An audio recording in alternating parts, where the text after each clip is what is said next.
പിന്നെ ഞാൻ ഒരു കാര്യം പറഞ്ഞില്ലല്ലോ. പിന്നെ എനിക്ക് ഏറ്റവും ഇഷ്ടമുള്ള ഭാഷ മറാഠി.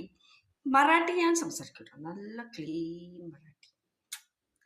പിന്നെ പിന്നെ എൻ്റെ മലയാളത്തിന് ക്ഷമിക്കണം കേട്ടോ. പിന്നെ ഇന്ന് അടുപ്പ് കത്തിച്ച് കാരണം ദാ കിടക്കണ കിടപ്പാണ്.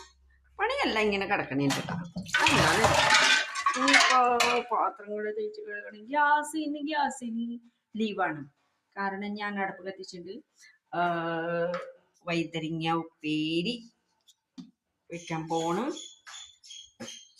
പരിപ്പ് സാമ്പാർ ഉണ്ടാക്കണം. പരിപ്പ് ഞാൻ ചേച്ചിട്ടുണ്ട് കേട്ടോ.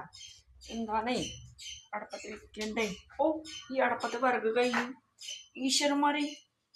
എന്നിട്ട് പിന്നെ വിറകുണ്ട് കേട്ടോ. ചോറാണ് വെച്ചിട്ടുള്ളത് കേട്ടോ. പിന്നെ ഒരാൾ ഇന്ന് ബെഡ്റൂമിൽ പോയി തോന്നുന്നു. അവനോട് പറഞ്ഞിട്ടുണ്ടായിരുന്നു ബെഡ്റൂമിൽ പോയിക്കൊടാന്ന്. കാരണം അടപ്പ് കത്തിച്ച് കാണാൻ അവൻ എവിടെ ഉണ്ട് എന്തുണ്ടെന്ന് അറിയില്ല. ഓ ഐ സി, എവിടെ ഇരിക്കണേ. Hi baby, ഉറക്കല്ലേ? ഉറങ്ങണ്ടേ നമുക്ക് ബേബി? ഒച്ചു പാത്രം തുറക്കാനല്ലേ. പിന്നെ